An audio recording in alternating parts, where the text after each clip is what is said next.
This is Ken MacDonald, tape 3. At this point, I'd like to have you talk a little bit about the April offensive. Once FDR had died, tell me exactly what happened to you next in your company. Well, I think a little background that it's been written about it, and maybe you're covering it, but one of the great accomplishments was, I think, the 86 to take Mount Belvedere. Now, at that time, we in the 85th were in reserve, but the 86, I'm not sure which battalion, so it may be two, spent about 10 days trying to take Casteldiano and Mount Belvedere. I've only read about it, but that was classic. And they did it, and we of the 85th moved in to take over from the 86, and we sat on Mount Belvedere for maybe 10 days, 12 days. During a part of that time, I went to Rome, and even during that 10 days, we took casualties of maybe 3 or 4 killed and 15 or 20 hit by mortar fire. We were under mortar fire much of the time. Now, we had Piper Cubs flying so that if the Germans fired a mortar, they could pretty quickly be discerned, and then our own counter mortar fire or artillery would zero in on them. But at noontime, at meal times, they knew where our chow lines were, and so there was a lot of danger on Mount Belvedere, and we lived there for almost 2 weeks and dug foxholes, my foxholes. I think I took over a foxhole, but it was 8 feet deep and 6 feet back into the mountain, and cut down trees and put them on top. So you really had sort of a house there, but we took a lot of fire there. Well, Mount Belvedere is above 913. There's a road, the main highway, I think it's Route 60, I'm not sure, runs from Casteldiano alongside of Mount Belvedere and on to Vergato, I think. 64. Right. And 913 was important to get a view of that road. If you took 913, you were going to eliminate that road, which was important to us and was important to the Germans. So we knew a couple of days, everybody knew that a final offense, a big offense was coming. And then Roosevelt died, and it was delayed for a day. We didn't know for how long. And then we got word that there was going to be an attack on the 14th. And everybody knew that that was going to be a big attack. Now, down the hill from steep slopes from Mount Belvedere, which was then covered by brush oak, but had all been cut down, so that Mount Belvedere was essentially a bare knob. That's not true today. The trees have all grown back.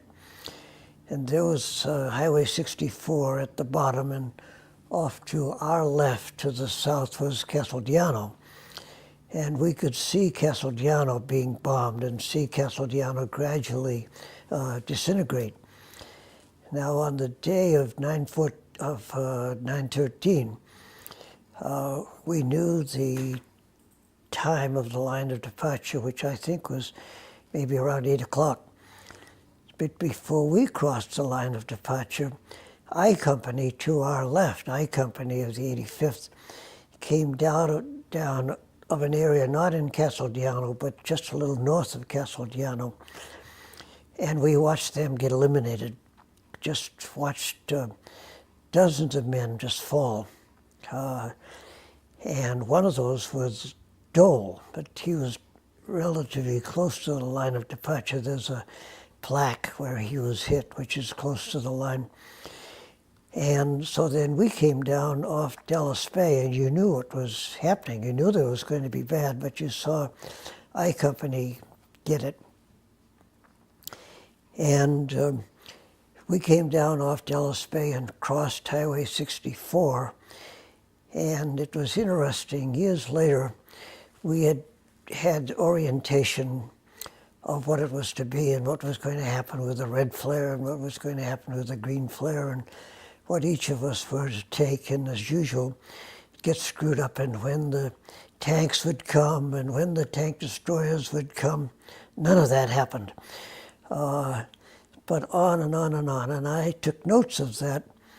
And I was in Kansas City probably 30 years later at Ken Eggleston's house, and he had been to a 10th Mountain Small reunion at that time. And somebody produced this memorandum of what was going to happen on 9/13. It was in my handwriting and had been taken from me, I guess, after they found my shirt. And there it was. I have that memorandum now. But it showed all these things that were going to happen, and none of them did happen. So I was supposed to take, as it turned out to be, Prado del Branco, which I think is where the two patrols had gone to Prado del Branco. In the first one, 3 or 4 men had been killed. It was in late March or early April. And the second one went out to get those bodies, and more people were killed, including John Rhoda. So a part of our task was to take those houses, which off to the right. And it happened that those houses were right on the division line between the 87th and the 85th. That line from Prado del Branco down to Highway 64 was the line of the 87th. To our left was the line of the I Company. So we started from where I was on L Company, crossed the line of departure, and immediately came under huge, huge fire. And at least my platoon moved to the left to a hedgerow which went up and down the hill, straight up and down the hill. But my target was on the far right, Prado del Branco. But we found ourselves in this path with a hedgerow on each side. It was probably 5 feet high. And there were 8 or 10 of us in that path. And I think most of the men, when this heavy mortar fire came in, they were frozen to the ground, literally frozen to the ground. As I recall, their heads, their helmet was on the ground, and that was it. They were frozen. And again, I hollered and screamed at them to get out of there, and they had to get out of there because the German mortar fire would have zeroed in on that lane. They certainly would have that coordinate straight.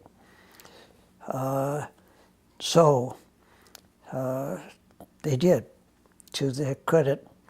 So I was crossing 913 rather than going up 913. I was going across 913, and I have pictures, and you may remember there's a hedgerow then, which was more of a hedgerow, more rocks in it, that runs across that field. It's still there, although less looks like a hedgerow. And that was, of course, an observation point. So I was moving across 913, and I saw Ken Eggleston, who was moving up 913. Now, by that time, almost everybody had been hit, particularly, you don't think about it, the guys who carry radios. I think they're called a 236. And they were the first to die because they were the communication. So we had at least 2 men with 236s who'd been killed. So that left us without communication. And I remember crossing Ken Eggleston and saying, this is a hell of a way to do it. You're not supposed to cross, you're supposed to be going up. And I said, I should be going up. But my target are those houses over there. So I kept going, crawling toward those houses. And I may have made an error. I think that the most times that if you get hit that you've made some error, that there's been something that you did that caused it. So at the house, and I'll show you the picture, what house, I saw 3 men in American uniforms on a terrace toward Dallas Bay. Now, it's later been said that those were taken from the 1st Patrol. They were American uniforms. And because that was the line of 87th, I thought it was Americans. It was the 87th.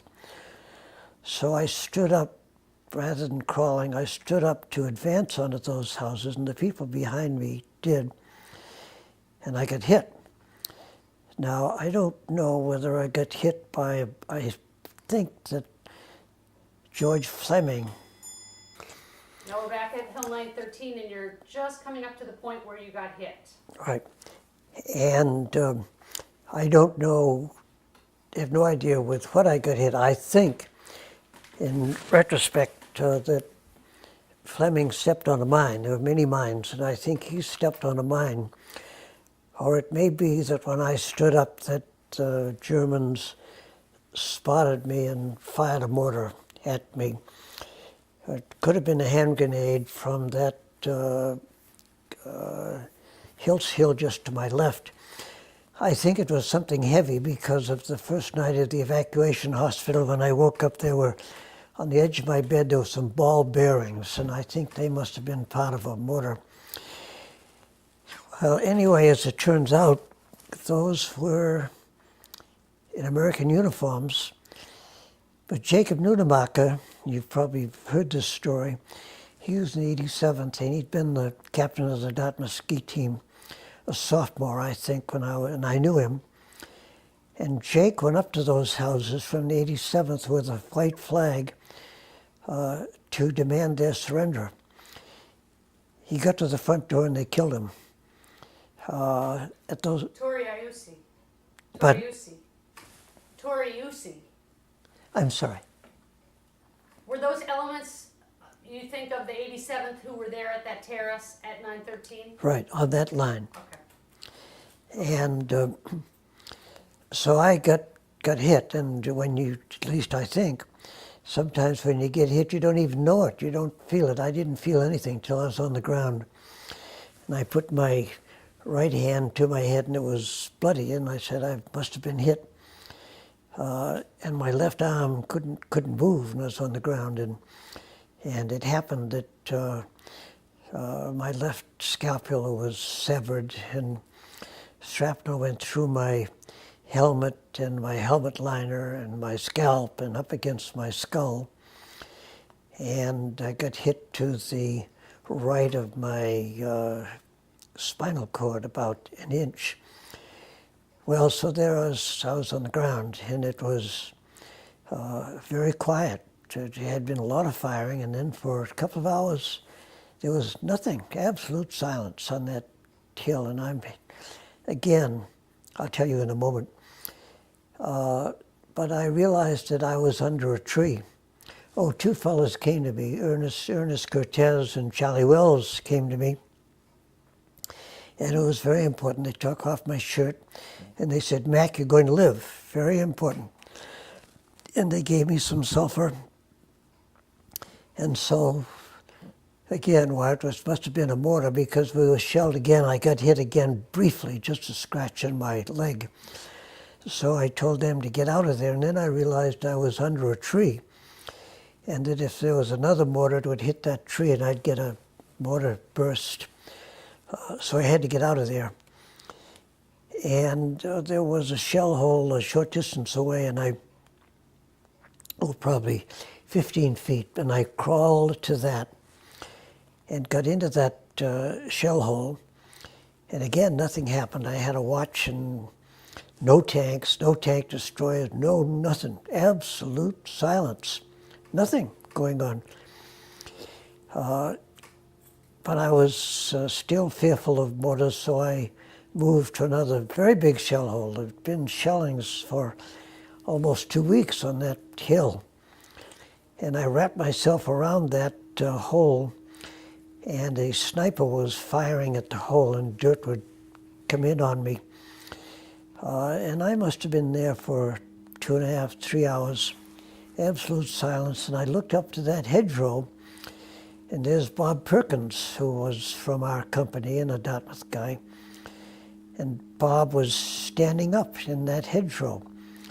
And I thought, gee, this thing's all over.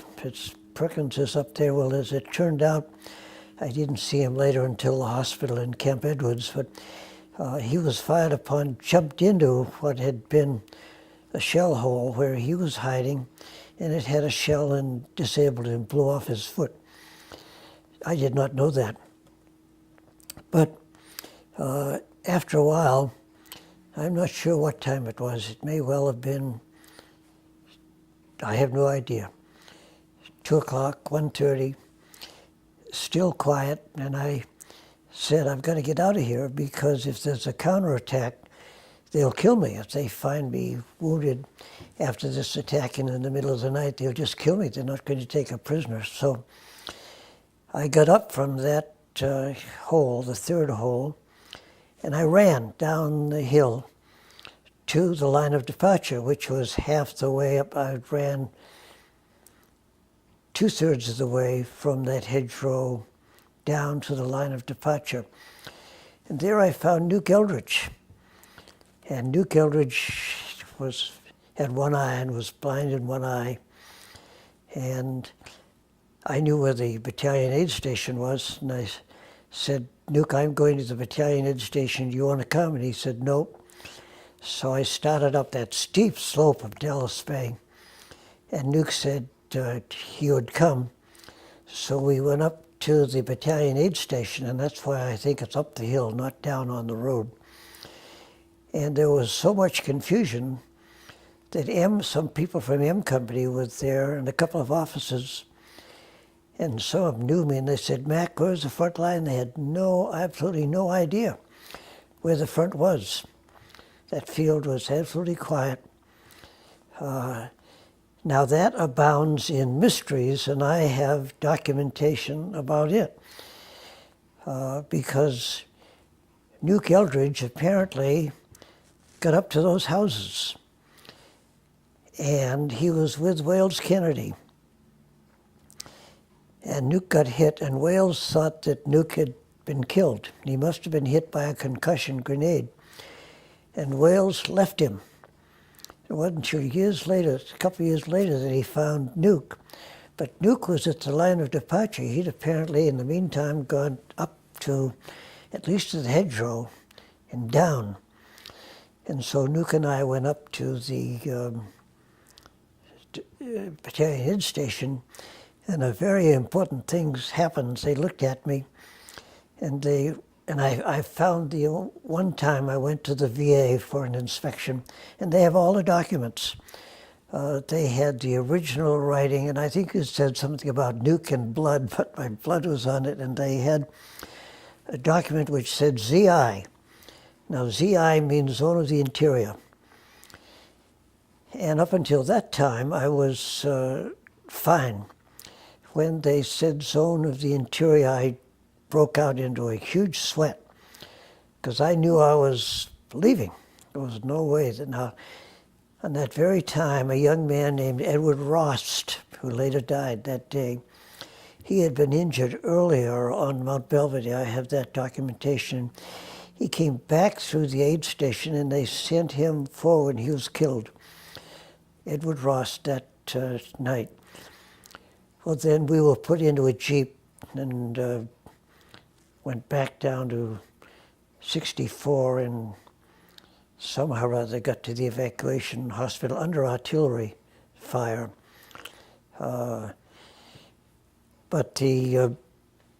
Now quickly, I have documentation from Al Simo, and I have his narrative here, and from Harold McAfee, and I have his narrative here. And they apparently got higher up on 913. I'm not just sure where. And Simo got hit, and McAfee was there. McAfee is a slight, very small fellow. And he loaded Simo onto a shelter half and Simo spoke some German, and I don't have any idea how. I have the narratives. They collected 5 Germans, joked with them in German by Simo, and took them down the hill.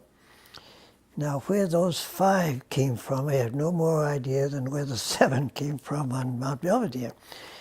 But they were prisoners, and they took them down. Now, I've talked with McAfee on the telephone, and I've talked to Simo, and I have documentation about that, but I have no idea what happened. How about if you talk a little bit about who Larry Koehler was and what happened to him when, and then the consequences? Well, Larry Koehler was in the company, not a replacement. I knew that he was a Harvard man. I've known a lot more about him since then and at Harvard. I knew that he was a Harvard man, a sophomore at Harvard. Unbelievably gentle, kind, handsome man. At that time, I thought that Larry Koehler was a Jew. He was not. At least it turns out that he was a Lutheran. And his father, I'll tell you about that in a moment. His father was the head of the art department at Harvard. And Larry Koehler came and was such an intellectual guy, or not that read, but just a fine guy that I talked with him. Used to talk with him by the hour, and Chuck Weiss. Weiss had come to the company. Clearly he was a Jew. And I talked with him, a lifelong friend, excepting I haven't seen him for a while now. When you say that Company L passed through the 2nd Battalion? First Battalion. I told you that I think that's true. I think that what happened, but this can't be true. My memory is that Chuck Weiss and Larry Koehler was sent out ahead of L Company by something like 15 to 25 yards. Each of them spoke German. Their job, we had not had any scouting, their job was to find the first German outpost and to talk to them in German that they were returning, something or other, so that we'd get some idea where that was. Now, I had no idea whether that actually happened. I just know that those 2 young men were out ahead of us at the start, Weiss and Koehler. Now, I'm telling you another story, but I got back to Lake Placid at the Rehabilitation Center, the Lake Placid Club in New York. And there at the desk was a guy, and I'm going to tell you his name. His name was Bill Avison, A-V-I-S-O-N. And he was a ski jumper, a Lake Placid ski jumper. And he washed out of Company L. And I got to Lake Placid, and he recognized me. And believe it or not, he said to me, "You know, Ken, Jews can't fight." And I went bananas about Weiss and Koehler. So I followed the careers of each of them, particularly Koehler. And Larry Koehler was not on the first patrol that went, I think, to Prado del Branco. At that patrol, yes, he did. He did go on the first one. I'm sorry, he did go on the first one. And he was with the lieutenant leader. And at least according to the lieutenant leader, he told Koehler, and I think I've identified the spot, to go forward and that the lieutenant leader would cover him. The lieutenant leader heard some firing and heard, I think, Koehler groaning. Now the lieutenant leader then sent the balance of the patrol back. And apparently at the rear of the patrol, he had left 3 men who were replacements. as the balance of the men went back down the hill, they were killed by the replacements. I don't know whether 3 or 4 were killed. And one, named Walter Konesky, Konesky, and I have talked with him, was left by the lieutenant. Well, it was 2 or 3 days later that Eggleston called me on the phone and said, Mac, I need somebody from your platoon to go out on another patrol to Branco. And he said, it can't be a replacement because of what happened in the last patrol. And I only had one man who was not a replacement. That was John Roeder. John Roeder was 19 years of age. The father was a minister in Tacoma.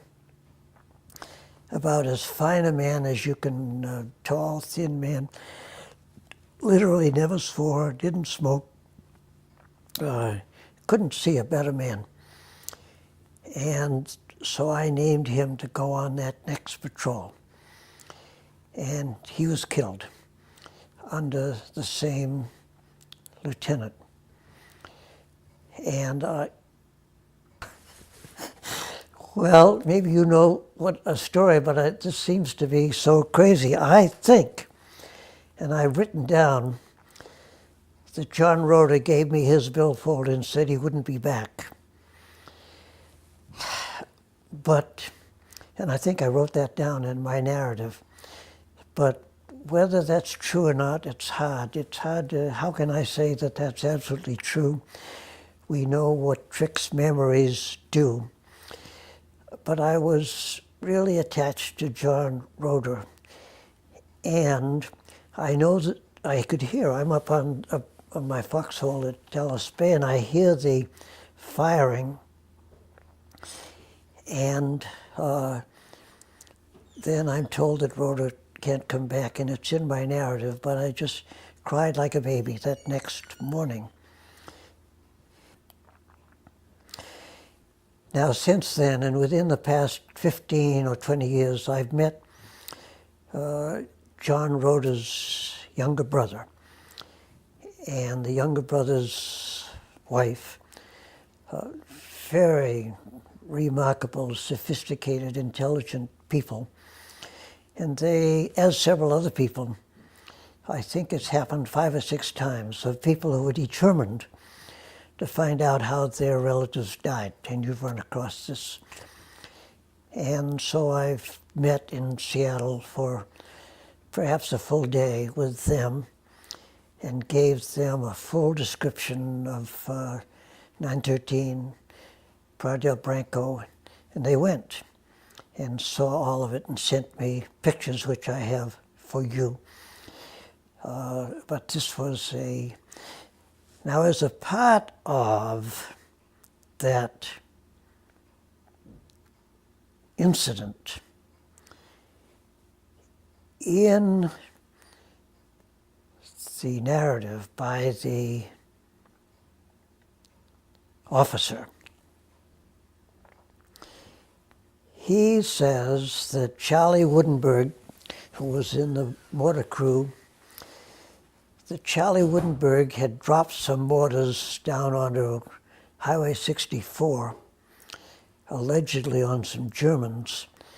And a short time later, that Charlie Woodenberg called the lieutenant to his place on Dallas Bay and said, look over there. And the lieutenant writes that hanging from a beam was the body of Larry Koehler. And the anger resulting to that lieutenant. No, I have not scaled out that, but I can do it. And I think from Mount Dallas Bay to any building must have been close to half a mile, or more than that. And how anybody could say that that was Koehler's body, to me, is fictional. Now, I have talked twice with Charlie Woodenberg, but each time were very brief times. One of the times was at Camp Drum when I was trying to talk with him, and Barbara Walton walked up and said, "Do you have any stories?" And I said, "I have one, but I can't tell it now. I'm trying to talk with Charles." And Charles has never confirmed this. I just have not really been able to reach him. I believe it's a myth, but I don't know that. How did Larry Koehler's body come back? How did Larry Koehler's body get back to the 10th? There's a story somewhere. It was not buried for a long while. There was I hear from other sources, there was a burial detail of Americans, and they found the content of his which showed some classical book and showed some writing material, something else, but I've seen what the content was, which is very moving. I'm not sure I've seen that. But didn't another patrol go out to cut his body back down and bring the body back? That second patrol, the John Rhoda patrol, when you asked me directly, did they find a body and bring the body back? I don't know. My only emphasis on that is the loss of John Rhoda. And now, I think Harold Lum, I find out later, Harold Lum was on the first patrol. With Larry Koehler? He was. And Harold Lum asked to go on the second patrol, Lum tells me. And Eggleston said, "You can't go on the second patrol. You went on the one the other night." Now, the man who would know this, but I didn't realize until later, is Tom Johnston. Tom is now dead. Tom later roomed with Putnam at Harvard. And Tom Johnston was a giant of a person. And I've never really followed up with Tom. I don't know whether Tom was on one or either of those patrols. Let me see if I got this straight. So the first patrol had Larry Koehler out in front a little bit because he could speak German. And the point of that was so that he could ascertain German points. Right. Okay. And then Koehler was killed by the replacements as they were returning. No, I don't think so. I think that Koehler was killed when he was out front of the officer, and the officer says that he heard, we can check it, but he heard groans from Koehler and knew that Koehler couldn't make it or was dead. Now, where Kineski was at that time is a mystery. I'd heard, maybe Lum told me about Kineski. I called up Kineski. And all that Kineski said to me, I have it documented, was that goddamn officer left me. Now, where Kineski was Kineski near Koehler or not? I don't know. I've tried to look at it now that we've talked. So that the people who were killed were people lower down in the patrol who went to the rear upon the lieutenant's instruction. Why not? That's fair enough. But replacements there killed him. And Rhoda went out the next time, and as I've said, I was so knocked out about Rhoda's death that I don't know whether they brought back any bodies or not. If they brought back Koehler's body, then Koehler wouldn't be hanging from a rafter. Now, the result of you being wounded on Hill 913 resulted in your medal and your citation. Do you remember what your citation said? I know, I have it. My citation was for Belvedere. 913, there wasn't anybody knew anything about it. It was just, all that stuff came in and it was quiet. So I would run down and see Nuke. But everybody else was dead. There was nobody moving, excepting when I crossed the field, Eggleston was moving up but everybody else is dead or wounded. How about if you tell me about the circumstances that you received your citation for on Mount Belvedere? Let me take a break for a moment. How do you know about that? Ken, I want you to tell me a little bit about what your citation was for on Mount Belvedere and the circumstances that led up to the event for which you received your citation. Okay, the citation came from the ascent of Mount Belvedere on the lower, pretty high, but on the lower portion, a lower portion. And our platoon was, I think, in the lead. As I had said earlier, they were mortared on some people to the rear. But my platoon was in the lead, and there was another platoon to the right. And as we went up, we had some machine gun fire, but then we came to a point where our column stopped. And the word came down that we were under machine gun fire, and could we go ahead?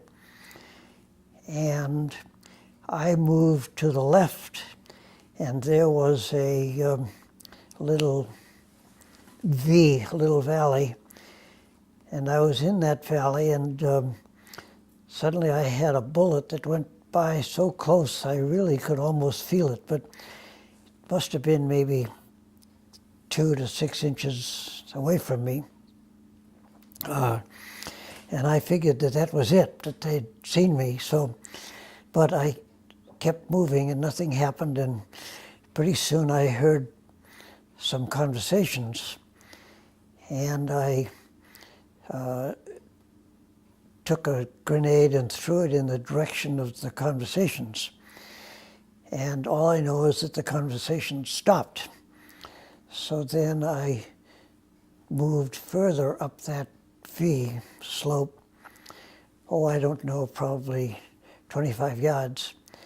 And I heard other conversations, and I threw a grenade at them, and that stopped. And now I was given, because that machine gun had stopped our entire advance, and over to the right, that's where Nuke Eldridge was, they had been stopped at the time of the death of Joe Miskovich. Well, so that took us so that we could continue, and we did continue to that steep slope going up Mount Belvedere, and all of those interesting things I've recorded anyway because nobody knows about them. But the citation was given to me by Major General Hayes, and it was in a battalion parade with a band and all that sort of thing. And I think that Al, Simo, and I each received citations, and at least in my letter home to Eleanor, I say that Hayes had said to me, "I'm proud of you, Sergeant MacDonald," and I don't remember that, but it's in the letter.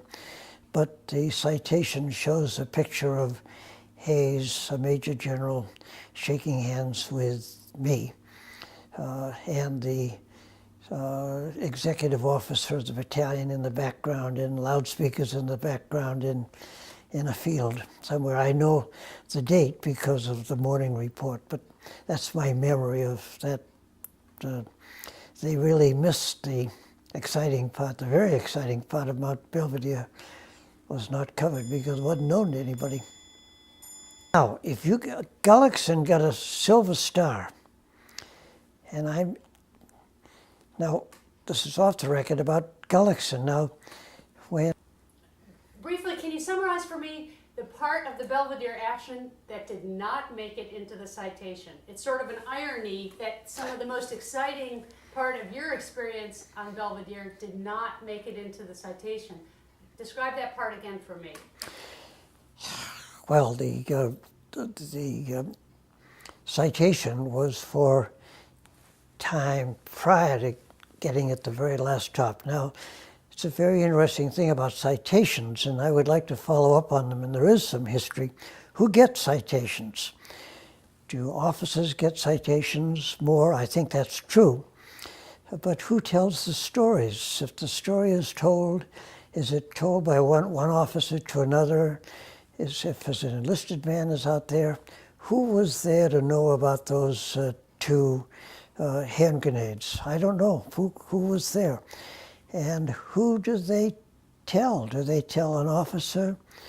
And to me, it's a great mystery of how citations come about. I would like to I tried once to talk to Jim Barr, say, Jim, tell me, how do they come about? But I think, and there's been some documentation about the numbers of citations that are given to officers that contrasted with those given to men. So, but it's interesting that, as I mentioned earlier, there simply wasn't anybody on the top of Mount Belvedere who could know about that other than, I can get his name for you, but the lieutenant that in several things is the one who rescued those people, and I do not deny that. But at what the time was and the circumstance, I wasn't there, but I have no idea.